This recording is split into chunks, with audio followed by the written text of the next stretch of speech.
잘 먹으라 하면 일단은 단백질을 먹으라는 말로 받아들이는 게 많거든요. 다른 우리가 탄수화물이나 지방은 몸에 저장을 해요.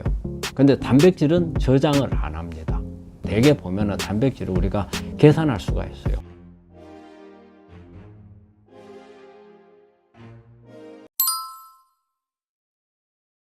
꼭 그런 건 아니고, 이제 대개 조직 검사를 할 때는 이제 의심을 하니까 했잖아요. 근데 이제 음성이 나오는 것은 암은 있지만 없는 조직을 떼낸 거란 뜻인 거예요. 정확하게 그 자리에 못 들어가고.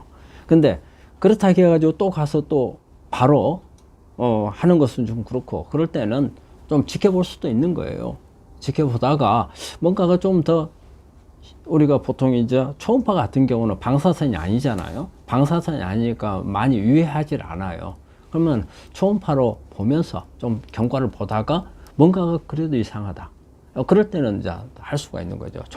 그거는 뭐냐면 조직 검사를 해야 한다, 하지 말아야 한다, 그런 것보다도 조직 검사는 침습적인 방법이거든요. 비침습적이 아니잖아요. 그래서 침습적인 방법이기 때문에 너무 자주 하는 것은 좋은 게 아니기 때문에 신중을 기해서 하라는 그런 의미입니다. 이 시간에는 우리 댓글을 많은 분들이 달아주셨어요. 감사하고요. 이순례 씨라는 분이 올린 거네요. 암 환자 본인만큼 공부하고 식이요법에 관해 노력하는 사람이 있을까요? 주변 사람들의 단백질 섭취하라는 말이 너무 스트레스 받아요. 네, 맞습니다. 우리 환자분 아마 상당히 고민을 많이 하시는 것 같은데, 이 단백질 문제가 우리 환자들이 고민을 많이 하죠. 왜? 잘 먹으라 하면 일단은 단백질을 먹으라는 말로 받아들이는 게 많거든요. 그리고 특히 이제 대학에서 수술이나 항암 하고 나면 기력이 많이 떨어지니까 잘 먹어라. 그러면은 우리 환자분들은 어때요? 단백질을 생각을 하고 그 다음에 또 뭘 생각을 해요? 그럼 단백질을 어디서 얻을 것인가? 그러면 되게 고기, 특히 고기 중에서 육고기를 많이, 소고기, 돼지고기. 요즘에 우리 환자들 보니까 뭐 염소, 양고기, 뭐 이거 많은 부분들을 말씀하시더라고요. 그래서 이제 단백질을 어떻게 할까? 근데 단백질은요, 이렇게 생각하시면 돼요. 단백질은 우리 몸에서 필요한 양만큼만 받아들이고 그에 먹은 것의 나머지는 전부 그날 배설시켜버린다는 겁니다. 그래서 다른 우리가 탄수화물이나 지방은 몸에 저장을 해요. 근데 단백질은 저장을 안 합니다. 그날 필요한 것만 쓰고 그냥 다 배설을 시키는 거거든요. 그래서 많이 먹으면 어때요? 많이 먹은 만큼 그만큼 우리 몸에서 해독을 해야 되고 배설을 해야 되는 그런 일을 더 많이 하는 그런 상황이 만들어질 수가 있어요. 그래서 단백질은 잘 먹는다는 것은 적절하게 먹는 게 잘 먹는 겁니다. 너무 많은 것을 먹는 건 도움이 안 되고요. 대개 보면은 단백질을 우리가 계산할 수가 있어요. 어느 정도 먹어야 될지. 보통 자기 체중을 g으로 바꾸면 됩니다. 그래서 예를 들어서 60kg다. 그러면 60g을 하루입니다. 하루에 먹느냐 60g을 하면 되는데, 내가 만약에 수술을 하거나 항암을 해가지고 잘 못 먹었다. 그러면 60g을 맞는 게 맞아요. 그런데 내가 평소에 정상적인 생활을 할 수 있는 사람이면은 오히려 그보다 줄이는 게 맞습니다. 예를 들어서 60g이 나왔다. 그러면 이런 경우에는 보통 한 50g 정도. 근데 일반적으로 통상적으로 우리가 단백질을 말한다면 한 45g 정도를 이야기를 해요. 하루에. 그러면 그 양이 얼마만큼 될까요? 우리가 고기, 육고기, 예를 들어서 소고기 100g이다. 그러면 단백질이 한 21g 정도 들어있어요. 그럼 콩 100g이다. 그럼 한 26g 정도 들어있어요. 그 다음에 달걀 하나에 6g 내지 7g 들어있어요. 그래서 이게 우리가 인터넷을 찾으면은 단위 g당 몇 g 정도의 단백질이 함유되어 있다는 게 나오거든요. 그래서 내가 먹고 있는 것을 한번 인터넷에 쳐보세요. 그러면 g이 나와서 합쳐보세요.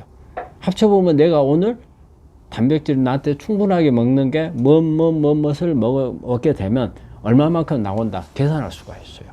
그런 방법으로 해서 하시고, 예를 들어 가지고 내가 만약에 수술을 하거나 우리 환자들은 암 환자들 변수가 있잖아요.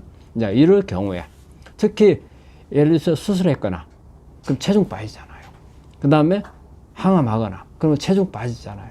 그러면 이제 체중을 올리는 개념에서 단백질이 나와야 돼요. 탄수화물이나 지방을 가지고서 체중 올리는 개념으로 들어가면 안 돼요. 그러면 이때 단백질이 더 필요한 것은 어떨 때 필요한 거냐면요, 근육을 높이기 위해서 필요한 겁니다.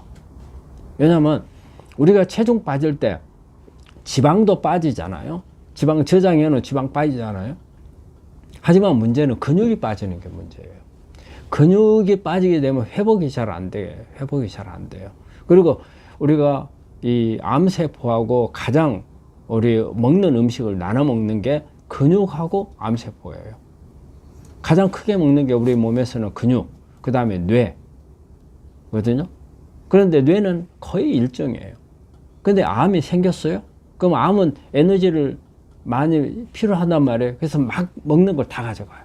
이럴 때 암이 가져가는 것을 막기 위한 방법 중에 하나가 바로 근육을 키우는 거예요.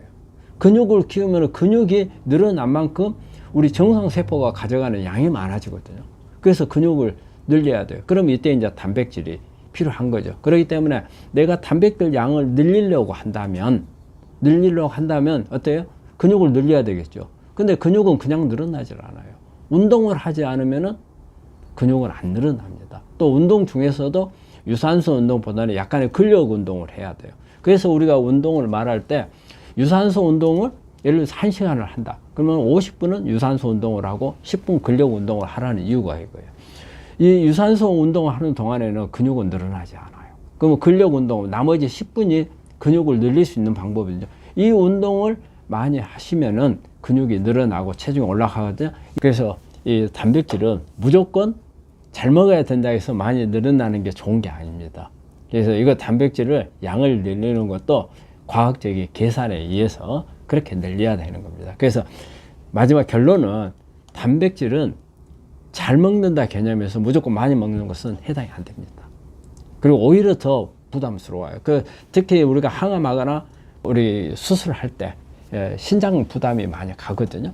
여러 가지 약들을 쓰게 되니까 그럴 때 우리가 단백질을 많이면 신장 부담을 더 높여주는 꼴밖에 안 됩니다. 오늘 또 우리 환자분들 질문에 대한 부분들하고 그 다음에 오늘 이 시간에는 유방암에 대해서 좀 알아봤습니다. 또 다음 시간에도 여러분들이 관심을 가질 만한 소재들을 가지고 답을 하고 또 내용에 대한 여러 가지 정보를 알려드리도록 하겠습니다. 요즘에 날이 많이 춥습니다. 건강 조심하시고 암 치료에 많은 발전을 하셔서 완치할 수 있는 것을 새해를 맞이해서 기원합니다. 네, 감사합니다.